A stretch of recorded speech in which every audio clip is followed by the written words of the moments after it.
Just respecting the time, we're going to start the program now. It's about 10 minutes over, or 7 minutes over in my watch. And I'm Suman Pinsina from IDI, and it's my pleasure to welcome all of you this morning, as well as the distinguished panel right here. And this is something new. IDI is starting from this quarter. We're going to do every quarter a talk program on Africa on various topics. So this is very, right now Nigeria is in everyone's mind, so we'll take this topic for this quarter. And having said that, I want to introduce our new teammate, as well as today's moderator, Ambassador Sidi Sanneh. Ambassador Sanneh, we have known for a while, and he was ambassador as well as External Affairs Minister from Gambia, and he lives in Fairfax, Virginia. So, Ambassador Sanneh, it's yours. Thank you. Good morning to all of you. We'd like to thank you very much for accepting our invitation gracefully to attend what we hope will be the first of many series of panel discussions of this sort on contemporary African issues. I would also like to, before we go ahead, start introducing the distinguished panel that we have here today, led by Professor LeVan of the American University, Department of International Relations. Then we have Clack, who's a Senior Vice President, Cassidy and Associates. We have Flynn, who is with the Senate Committee. She was previously with the U.S. State Department. And last but not least, we have Ucheora Onwuamaegbu from the international, from Arent, Fox, Washington, D.C., who is an international attorney. The topic we have today is Nigeria's new government, implications for peace and economic development in the region. This is, of course, a very topical issue, considering that we have retired Major General Muhammadu Buhari's recent elections, who was elected over an incumbent president, a very rare occurrence indeed, who is scheduled to be sworn in on Friday. I would like to really hear the panelists' views on this very peaceful transition of political power from a sitting president in President Goodluck Jonathan, and what does it mean, if anything, for the rest of Africa. May I point out that tomorrow, a day before the inauguration of Muhammad Buhari, there is going to be another election, but this is going to be an election for the president of the African Development Bank. The African Development Bank plays a very critical role in the overall scheme of things as far as African development is concerned. So I think these two occasions do give us a lot of hope, and it holds a great promise, and we do hope that it will bring in peace, development, and growth as well for the continent. We will be probing our distinguished panelists for answers, and I hope that they have brought their crystal balls with them today. So without further ado, I would like to invite Professor LeVan to kick us off, then to be followed in this order by Mark, and then by Heather, and last but not least by Oche. So please. Okay, thank you for that introduction, Ambassador Sanneh. And I'm pleased to be back at the Institute for Policy Studies, where I spent some of my early years, and I still sometimes hang out and hang my hat here as an associate fellow, especially during the summer. Let me briefly reflect on what the election of Buhari means for Africa, and also tie that in more specifically to what it means for Nigeria. For Nigeria, the most important implication is that the terms of the 1999 transition to democracy are largely dead. What I mean by that is that the basis of the elite agreement that allowed people to come together inside and outside the military and among some of the previously frustrated politicians, the terms of that understanding have faded. They've become significantly less relevant than they were even just a few years ago. This is something that we've been watching for and waiting for, because it means that Nigeria has turned a new page. Paramount to that understanding was that a Southerner had to be president, and as one of the founding members of the PDP told me, it needed to be a Yoruba you could trust. Secondly, that person in 1999 had to be someone who the military could trust, because the military, quite rightly, was concerned that a new democratic regime might turn on them. And then a third basis of that understanding was that power would alternate between the North and the South. This was never enshrined in the Constitution or elsewhere in law, but it was a really important element of of what made the People's Democratic Party, the PDP, the outgoing party, successful for some time. It got some buy-in. Jonathan, of course, came to power in 2010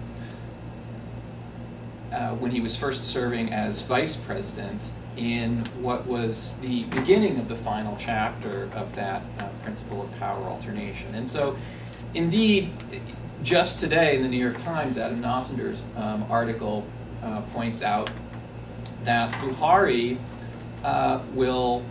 plans to appoint people who he sees as qualified and not follow the PDP tradition of allowing each governor to pick a cabinet appointee, which of course grows the cabinet, Africa having the largest cabinets in the world. And indeed, Jonathan's campaign manager, Governor Machi, last year told me that power shift is not within the APC's, the new incoming party's, constitution.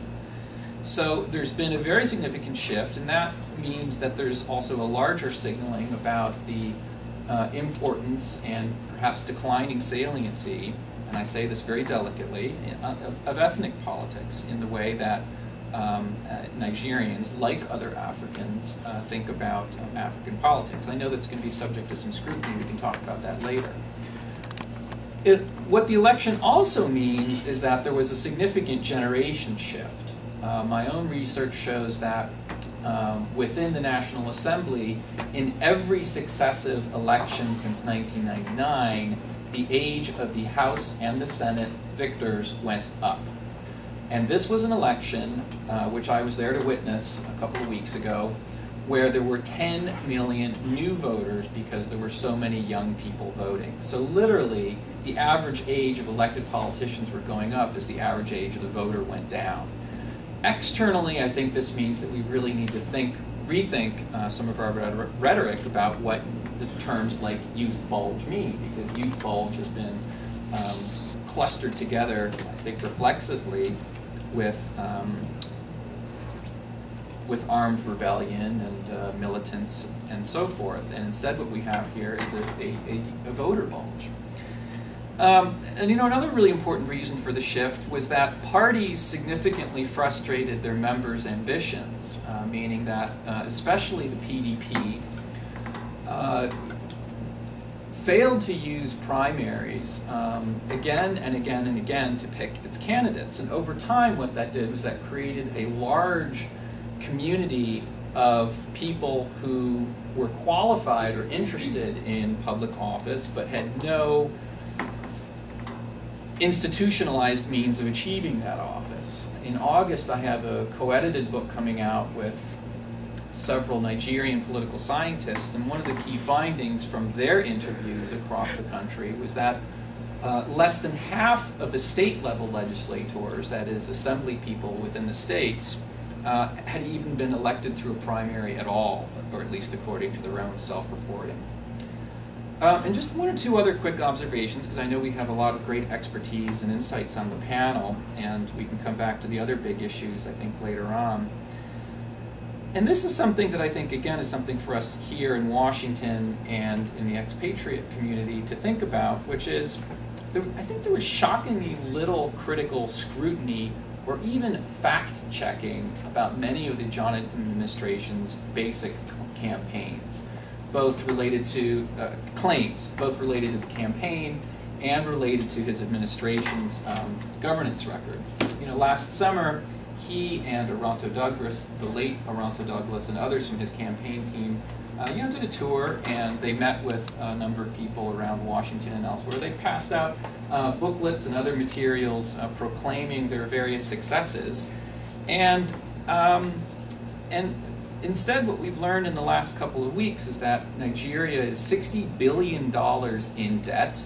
This is not debt like the debt that dictators accumulated in the 1970s as a condition for structural adjustment. This is debt that was accumulated because the states and the federal government were reckless in their spending. My point is that in addition to what this debt means for economic performance and for macroeconomic management, where was civil society, including all these great accountability organizations that the donors have been funding, in disclosing this information? Why did it take the loss of the PDP for this to become such a significant issue? Keep in mind that in 2006, there were virtually no debts in Nigeria. The Obasanjo administration had renegotiated and paid off nearly $30 billion of debt. So when Yar'Adua came into office in 2007, there was virtually no debt. It was one of the smartest and most important things that Obasanjo did. Similarly, a key plank of the campaign and a key accomplishment of the administration, which the World Bank acknowledged and has advertised as an accomplishment of the administration, was economic diversification. That is, that the country was growing a middle class and becoming more and more diversified. And there certainly is more than a kernel of truth to this information. But then when the price of oil plunged about a year ago, a little over a year ago, the vulnerability of the economy belied, I think, some of that data about economic diversification, because if the economic diversification had been meaningful and substantial, then the economy would have been better insulated from that shock. That shock in the long run is going to be good for democracy. In the short run, it's going to be very difficult, and it's also going to, I think, fuel some of Buhari's willingness to be heavy-handed in adopting unpopular policies, just like he did in 1984. Similarly, on this question of fact-checking and sort of the state of the African media and the role of civil society is, the insurgency, which I'm sure we'll talk about a little bit more in Q&A. But the week before the election happened, there was this great campaign of troops liberating the North, and when a foreign journalist went to the North to see the troops and to talk to them, there weren't any Nigerian troops doing the liberating. Which raises the question of, again, where were the watchdogs and where were the journalists in exposing this? And the response of the Nigerian military since then has been to blame foreign journalists and to launch their own radio station to make sure that their own message gets out and is able to dominate the discourse about whatever national security challenges they face. Coming to Africa, and this is my last point, what we know from political science is that the previous history of a coup is the best predictor of a future coup. We also know that party turnover, that is, when one political party defeats a political party, dramatically reduces this risk. It's a huge reduction in risk the first time it happens, and the second or third time it happens, the risk of a coup significantly declines. However, strong executives remain a major obstacle to democratic institutionalization in Africa. The week before the election, Afrobarometer released a poll saying that 40% of Nigerians said that, listen to this very carefully, the president should be allowed to govern freely without wasting time to justify expenses. 40% said that. 25% said the president should pass laws freely without worrying about what the National Assembly thinks. That is a very dangerous message for the state of the country as a former dictator takes over. This is especially important in the broader comparative context of Africa, because one of the emerging findings from the Afrobarometer project is that frustration with specific democratic regimes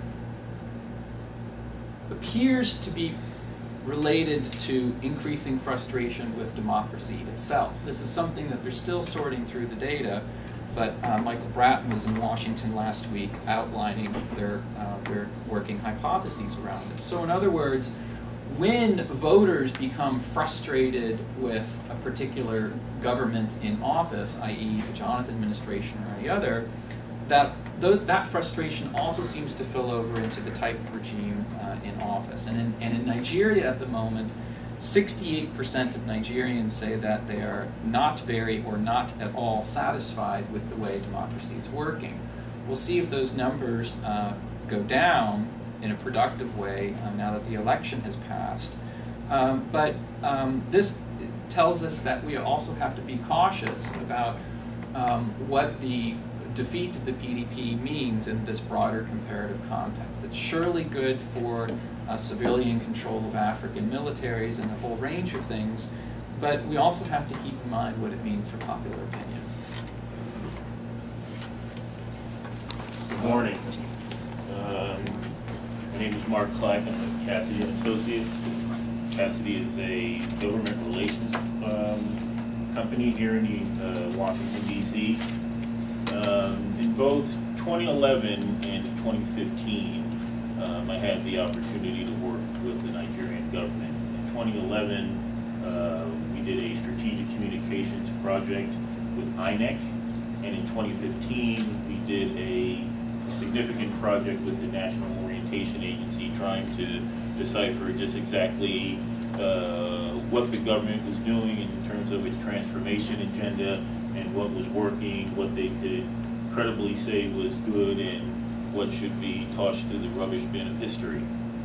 But in looking at the 2015 election, I think that this is a classic case of what happens when an inexperienced and oversubscribed leader squanders the goodwill of the people and after 4 years of bad governance is voted out of office.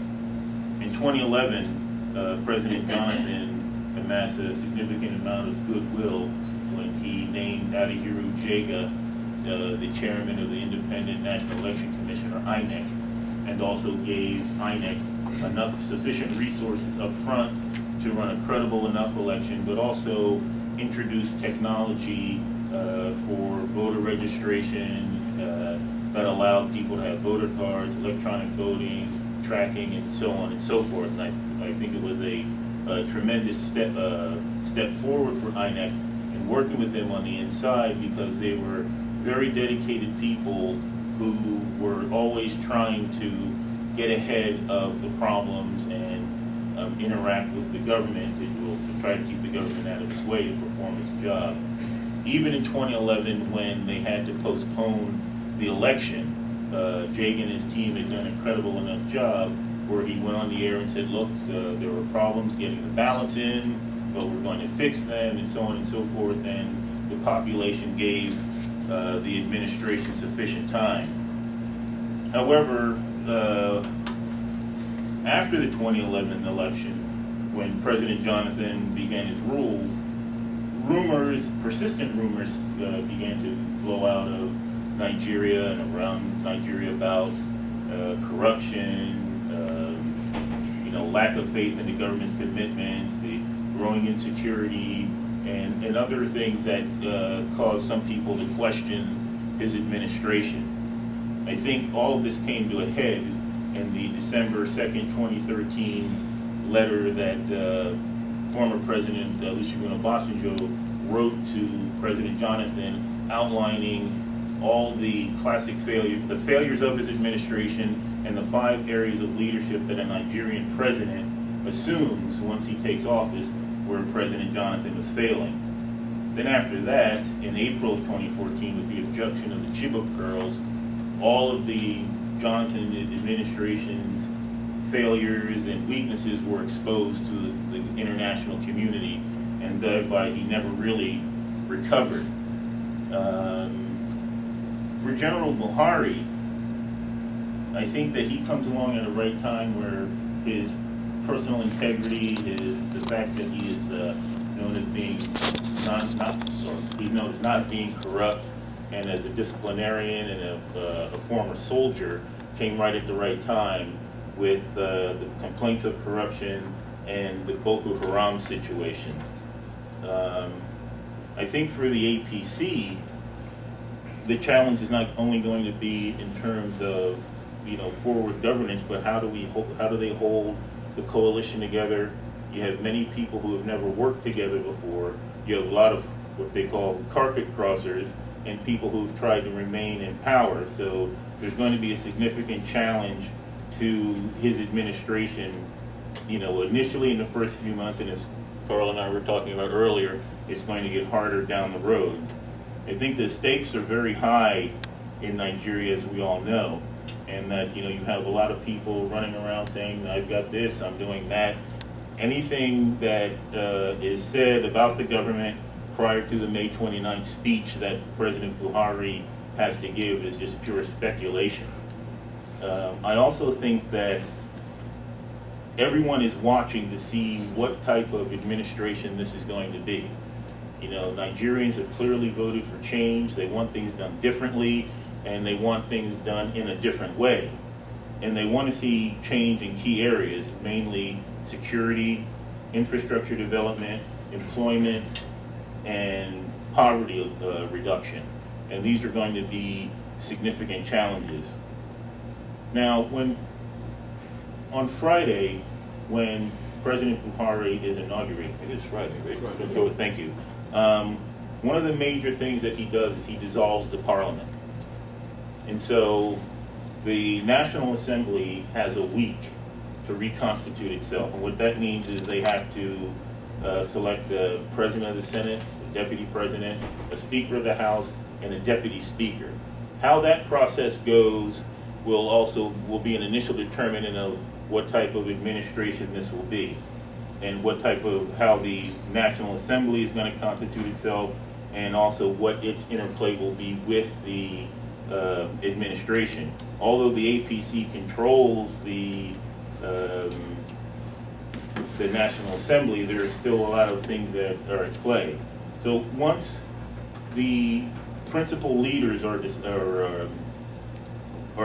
elected or selected by the body, then the president inaugurates the National Assembly, and then they go on to pick their party officers, majority leader, minority leader, so on and so forth.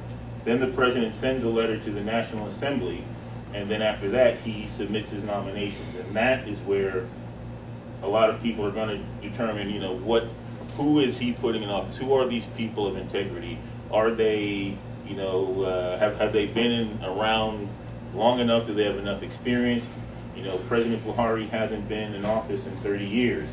The Nigerian population has doubled in 30 years, and the challenges have multiplied. So are these the type of people whom the Nigerians will have confidence in, that things are going to be done differently, that they are bringing new ideas, that we are breaking away from the old pattern of patronage and, what is that term?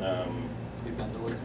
Prebendalism, but, no, the other one, north-south. Power shift. No, I'll come back to it.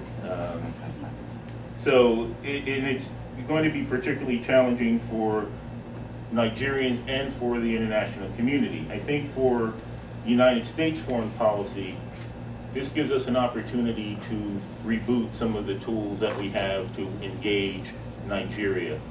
I believe that many of our current foreign assistance and foreign policy mechanisms are a bit outdated. I think that some of our programs need to be a little more nimble and a little more time sensitive to Nigeria's needs. I mean, I can foresee MCC and OTI working in parts of Nigeria again to try to get resources to assist the government faster. I think that the Nigerians are going to have to rethink how they do security. They're already working with Chad, Cameroon, Niger, the UN, France, the US, Israel, and so on and so forth in the Northeast.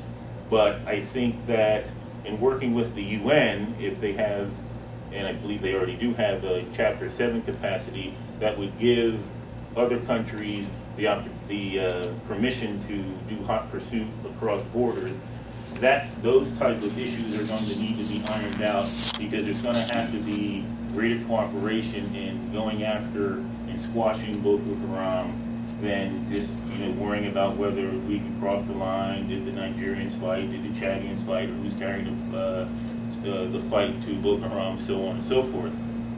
And I think that new style of coordination and cooperation has implications for a broader Africa, both in terms of the war on terror and other conflicts, because the time has come where African security forces need to work in cooperation for mutual interests, and in having these former, Machiavellian or nationalistic tendencies hurts everyone. So I think that when you see the other countries closing off their borders and blocking retreats for Boko Haram, that is significant. And so that is something that the Nigerian military and the Nigerian policymakers need to adapt. Also, there needs to be better retooling of the Nigerian armed forces, both in terms of equipment and training. Just as the United States learned how to do counterinsurgency and be more nimble in the wars in Afghanistan and Iraq, African armies also need to, or security forces also need to do the same in terms of sharing information, sharing intelligence, cooperation, and also having various chains of command and getting over language differences. There is a lot that is already going on, and also in the Northeast area, Nigeria has to do much more to address the refugees and IDP populations within their borders and outside their borders. NEMA, I think, in many instances has done a good job, but they're far too under-resourced, and there are too many reports of refugees in dire straits and in serious situations. So I think that President Buhari has his hands full, but it all begins with what he does in Abuja to shore up his government, his cabinet, his working with the National Assembly, and also his outreach to the governors, and then getting some of the economic stuff in order that Carl had mentioned before. Thank you. Thank you. Yes, well, as the ambassador said, my name is Heather Flynn, and I work for the ranking member of the Senate Foreign Relations Committee, who's been Carton, my portfolio is Africa and also global health. So we've had a really good, I think, analysis of the governance context from Carl, and the political context, and an analysis of the elections and the implications for foreign policy from Mark. So I think what I'll give today is really congressional perspective on U.S.-Nigeria relations. And of course, working on Capitol Hill, I have to offer some caveats and quid pro quos about what I'm about to say. I don't speak for all of Congress, of course. I represent only one senator.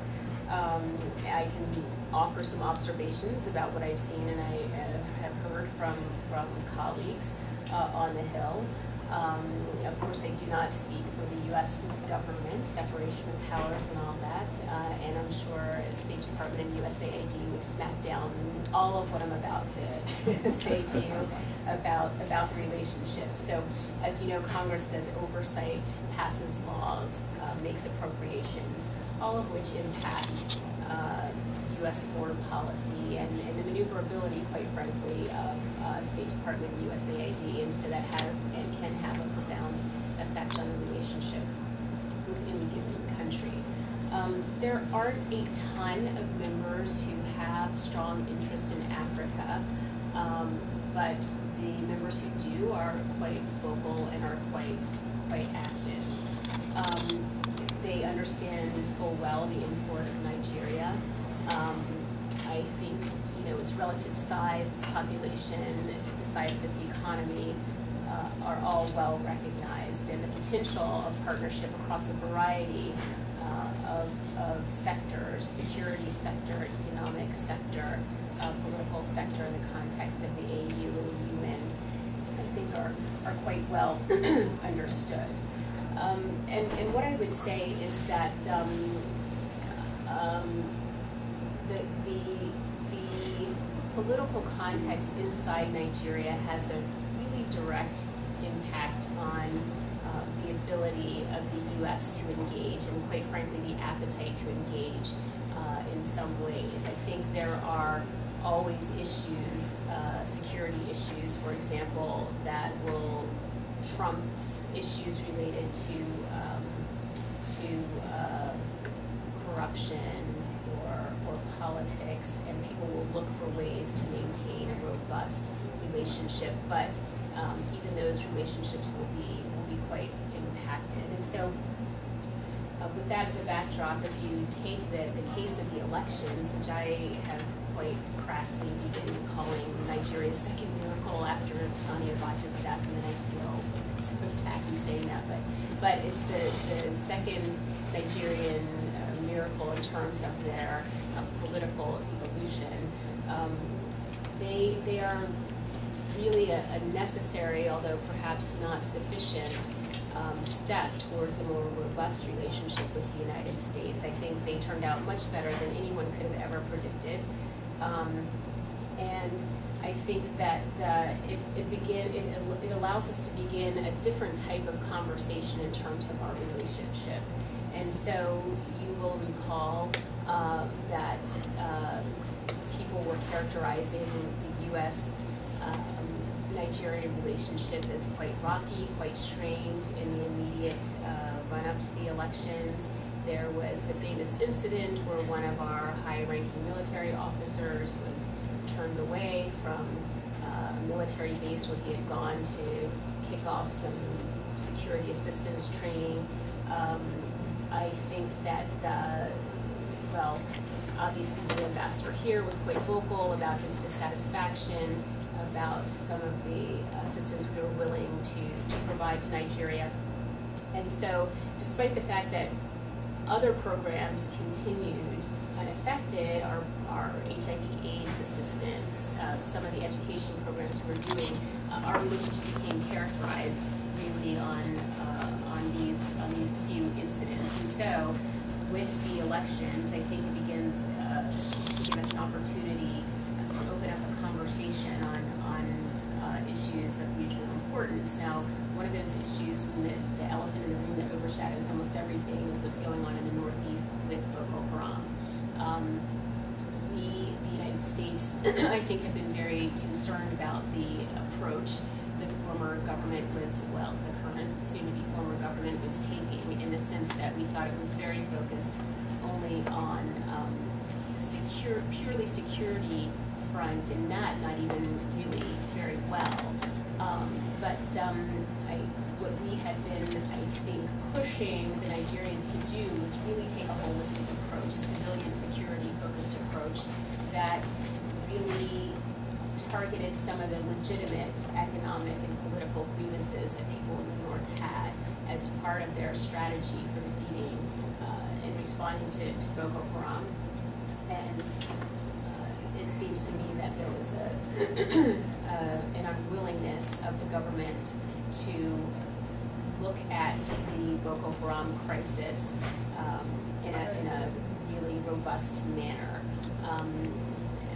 The image of Jonathan on the Hill was as someone who was perhaps well-meaning but quite feckless, and didn't mind his domestic internal, even party politics, let alone the broader politics at work. I think in addition to security, people will be watching for several key things, and one of them is how the new administration tackles corruption and transparency issues. What steps will President-elect Buhari take in the first 100 days that give some sort of indication that he's serious about tackling corruption? He has a reputation, obviously, as someone who's very concerned about this issue, but the proof of the pudding is in the tasting. And so what steps will he actually take? I think the other thing that people are watching is institution building. The military, obviously, is a military that has been, over the years, quite hollowed out. People look at it as a military that is plagued by corruption itself, where training, the tradition of training of officers, I think, has fallen by the wayside, where the rank and file are poorly equipped in themselves, not particularly well trained in a relative sense. I think that people will be watching key appointments. Obviously, ministries, Petroleum Ministry, National Petroleum Ministry, and what might happen with that. And people will be looking at the issue of accountability and how Buhari handles that. A very delicate issue. I think people would be concerned on the one hand if there were some appearance that he was going after PDP in a sort of witch hunt. On the other hand, the level of graft is unprecedented, and so if there was no attempt to address some of the grand theft that had gone on, I think this might worry some people well. I think that the administration really has been very significantly engaged over the past several years, although they haven't always carried out what they have wanted to do well. So I think if you look at the high-level visits that have happened, former Secretary Clinton spent several days in Nigeria. Secretary Kerry has been there. They established a strategic dialogue, though it was not, I must say, well executed. The intent to engage at that level, I think, was a sign that the administration really wanted the relationship to be put on a footing that was much closer than it was previously. We paid very close attention to the security relationship. We did not do particularly well on elections planning in terms of our strategy for assistance, although there was a recognition we needed to do that. It wasn't really executed terribly well. We provided funding for programs too late, if not $1 short, and certainly the strategy was developed too late in the process.